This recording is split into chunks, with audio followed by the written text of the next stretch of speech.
Society does not teach you about money. It doesn't teach you the skills that you need to actually be successful. Look at our school system, for example.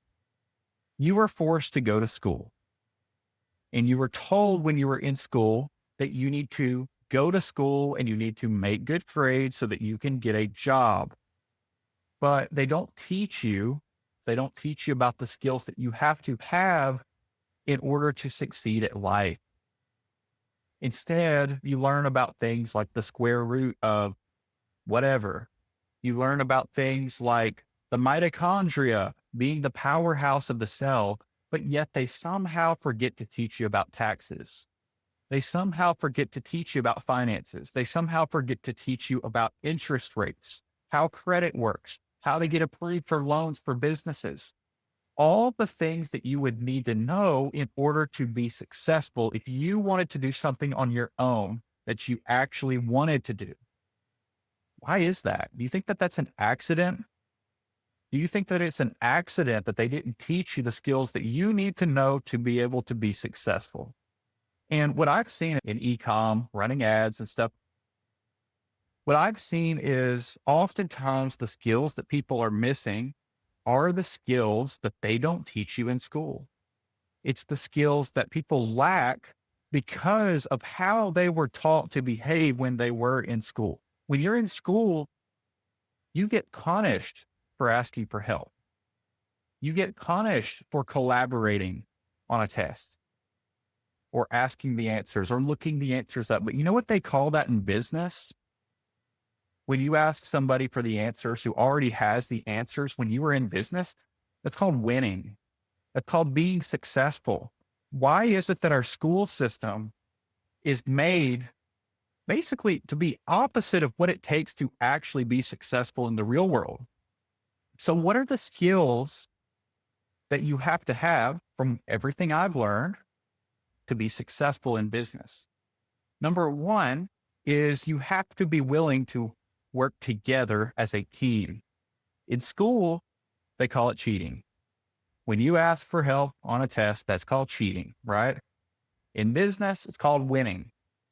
People who are successful work together in business because you can't possibly win in business by doing everything yourself. This isn't financial advice. I don't know your specific business. I'm just telling you my opinion from everything that I've seen.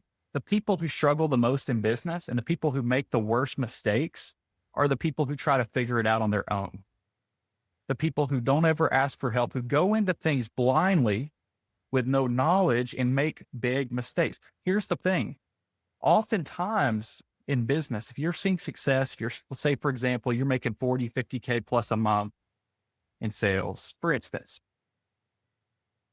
the cost of you paying somebody to teach you how to solve a problem oftentimes is far less than how much it will cost to make a mistake when it comes to that decision. If you go into this blindly and you think, well, it's not that big a deal if I do it this way. If I go take out this Shopify loan, because that's what I've got access to right now, that's not that big of a deal. You may be thinking that. But what you may not know is that when you take out that Shopify loan, for instance, it could be 20% of your sales going to paying back that Shopify loan. If you're making 50K a month on your Shopify, 20% of your sales would be like $10,000. $10,000 a month would be going to paying back that loan. If you had just asked somebody, for instance, in this example, asked somebody for help before you made that decision, they could have said, hey, actually, here's a better option you could use instead. Or here's what you need to do to get this better option instead, where your monthly payment may be $1,000 a month, not 10,000. And your interest that you're going to be paying on that may be half, for instance. You see what I'm saying? And so there's so many things like this when you're running a business that you just don't know. You just don't know how much it's hurting you. And the worst mistakes are the things that you don't know that are going to hurt you the most. When you don't understand how bad something that you are doing is affecting your business, that's oftentimes going to be the worst mistakes. The worst mistakes are the things that you don't know. It's the expenses that you don't see. that are going to cost you the most a lot of times. When you run out of stock, you run out of stock. And then from there, now you don't have money for inventory because you've had to cut the stuff off. You still have fixed expenses. For example, let's say you've mismanaged your cash flow. So you got to cut your ads off. Now you're losing money. You ran out of stock. Now your cash flow's messed up. You're running low on money because you ran out of stock and you still had those expenses coming in. And so it created this downward spiral where now there's a compounding effect. And now here's the thing that you often can't see is there is either a downward spiral that can happen through bad financial decisions and for mistakes in business, or there could be an upward spiral, which is good.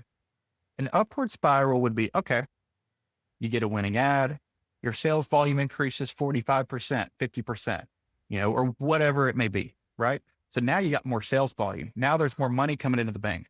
So now since there's more money coming into the bank, now you've got more money to invest in other areas of the business. And now since you've got more areas to invest, now the sales volume increases even more and more and more. You see what I mean? And the other hand, you got a downward spiral. The downward spiral, obviously, is what you don't want. So you run out of inventory due to operational issues. And now because you're out of inventory, now you don't have money to pay a bill that's come up.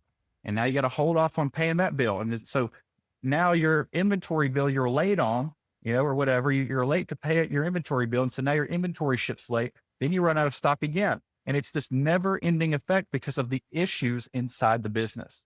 Now, here's the other problem that people run into is they have this idea in their head that what they need in business is profitable ads. What you really need is a good business. First order profitability. Do you think that Amazon cares if their first order profitable when they're looking at their ad spend in a 7-day window? Do you think that any sort of company that is a large company cares if their first order profitable? This idea of first order profitability, I need profitable ads, you don't even know what that means because attribution in and of itself, the customer journey is not 7 days long in many cases. So you don't know what profitable ads really means. Unless the customer journey was only 7 days long, which it's not in many cases. And in many cases, it's going to be based on statistical modeling. So this idea that you need profitable ads, your ad account needs to have this certain ROAS for you to be successful, that doesn't really mean anything because it's not telling you the full story. You need a profitable business, not profitable ads. Ads will amplify what it is that you're doing inside the business. It's going to be like pouring gasoline on a fire. If your business has issues, running ads can speed up the level at which those issues in the business are going to affect things in the business. If you have a great business, those ads can also speed that up as well, at which that business is able to grow and is able to compound. And they're very predictable. They're very powerful at scaling a business, but it's also not cheap. Running paid ads is one of the most expensive ways you can get a customer. If you aren't putting emphasis on email, if you aren't putting emphasis on organic as well, and you're just relying on ads, you may have very thin margins when you start to scale because running ads is very expensive. You may get, let's say, for example, you may be doing good. And for every dollar you spend, when you're heavily relying on paid ads, you may be getting $3 back. That's the reality of business now. It's still very effective. It's still extremely powerful of a tool to be able to run paid ads. And we're talking about top of funnel traffic coming in to your business. But when you're running ads for a low ticket e-com business, you don't have an AOV of several $100s or more, it's in 60, 70 plus dollars. The reality is, one, you want to get your AOV up most likely if your AOV is lower, but two, if your AOV is lower in your customer acquisition costs, let's say your blended cost to acquire a customer is $30, $35. Okay, that may be very consistent, but the reality is you're going to want to figure out how to A, get your average order value up, B, increase your lifetime value of those customers, or you will reach a point, your customer acquisition cost goes up by $5 and your entire business model breaks. That's a business issue. If you have a bad week and your entire business goes to crap, that's a business issue. Paid ads does not fix a bad business. Paid ads will not fix the work that hasn't been done to make your business a good business.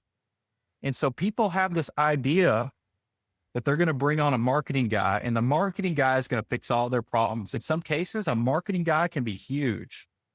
A good marketing team or a good marketing guy may have a massive impact on your business if they're good at what they're doing. But that by itself isn't going to fix a bad business. If your product has issues, let's say your customers are getting the product and it's broken, or they just don't buy again after they buy, you need to figure out how to make it work for your business. That's where you need to be focusing your energy on, not the fact that you're paying $30 to get a new customer or 35 or whatever it may be to get a new customer. What you need to be focused on is how to make the business model work. Say, okay, how can I make it to where I can afford to pay 50 to get a new customer and still be very profitable? Not how do I get from 35 to 33? How do I get to where I could spend 50 to get a customer? That's how you grow a business. When you're thinking from the mindset of how to save every dollar, generally people who are thinking that way about solving problems, don't get me wrong, there may be times where you can cut out expenses. There may be things you can do to lower your customer acquisition costs, which is great. But the reality is, if you're not focused on the bigger picture and you're just focused on surviving today, it's a limiting mindset that's going to keep you stuck where you're at best. And at worst, you may end up in lots of debt or going out of business and going bankrupt because you're only focused on what's right in front of you and you're not focused on what's actually going to move the needle for your business. That's a mindset problem. No amount of marketing, in my opinion, is going to fix that. That's a mindset problem and a business problem. If you want to fix business problems, you got to focus on the problem and what you can actually do to fix the problem.